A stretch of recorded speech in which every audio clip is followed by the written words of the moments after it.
السلام علیکم ورحمۃ اللہ وبرکاتہ۔ محترم ناظرین، سب سے پہلے درود پاک اللہم صلی وسلم وبارک علی سیدنا محمد وعلی آلہ عدد انعام اللہ وافضالہ۔ محترم ناظرین، حضرت سیدنا ابراہیم علیہ السلام کی روح لینے کے لیے ملک الموت آئے تو انہوں نے فرمایا کہ آپ نے کسی ایسے دوست کو دیکھا جو اپنے خلیل کی روح کو قبض کر رہا ہو؟ انہوں نے کہا اچھا، اللہ تعالیٰ سے پوچھتا ہوں۔ ملک الموت اللہ کے حضور عرض کیا، اللہ تبارک و تعالیٰ نے فرمایا جاؤ میرے حبیب علیہ السلام کو پیغام دے دو، کیا تم نے کسی ایسے دوست کو دیکھا جو اپنے دوست کی ملاقات سے انکار کر رہا ہو؟ حضرت ابراہیم علیہ السلام کو جب پتہ چلا کہ موت اللہ تعالیٰ سے ملاقات کا طریقہ ہے، کہنے لگے ملک الموت جلدی کر، جلد سے میری روح کو قبض کر لے اور مجھے اپنے مالک سے واصل کر دے۔ یہ تھی تمنا حضرت ابراہیم علیہ السلام کی کہ اب تو جلد سے جلد میں اپنے پیارے اللہ کے حضور جا پہنچیں اور ملاقات حبیب سے لطف اندوز ہوں۔ اسی لیے حدیث قدسی میں فرمایا ملاقات کر کے میرے نیک لوگوں کا شوق میری ملاقات کے لیے بڑھ گیا اور میں ان کی ملاقات کے لیے ان سے بھی زیادہ مشتاق ہوں۔ محترم ناظرین، جب روح نکلتی ہے تو انسان کا منہ کھل جاتا ہے، ہونٹ آپس میں کسی بھی قیمت پر چپکے ہوئے نہیں رہتے،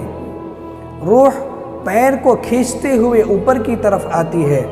جب پھیپھڑوں اور دل تک روح کھینچ لی جاتی ہے تو انسان کا سانس ایک ہی طرف یعنی باہر کی طرف چلنے لگتی ہے۔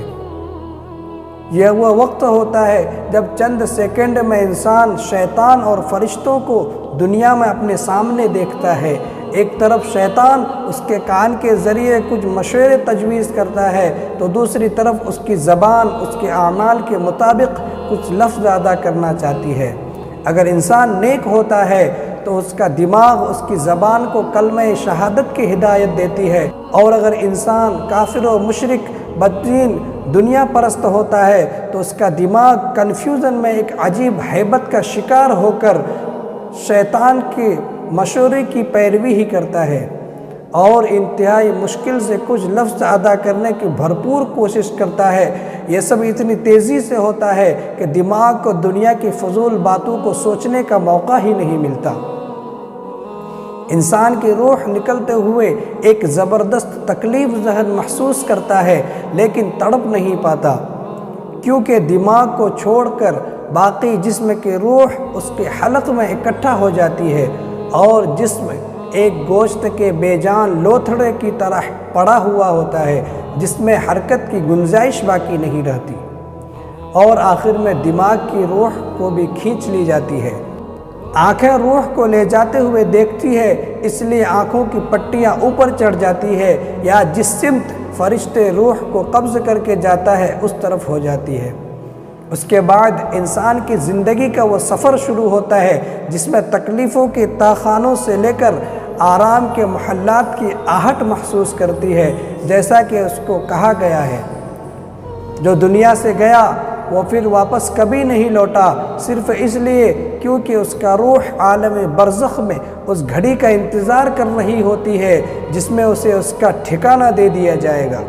اس دنیا محسوس ہونے والی طویل مدت میں ان روحوں کو چند سیکنڈ سے زیادہ نہیں ہوتی، یہاں تک کہ اگر کوئی آج سے لاکھوں کروڑوں سال پہلے کیوں نہ مر چکا ہو۔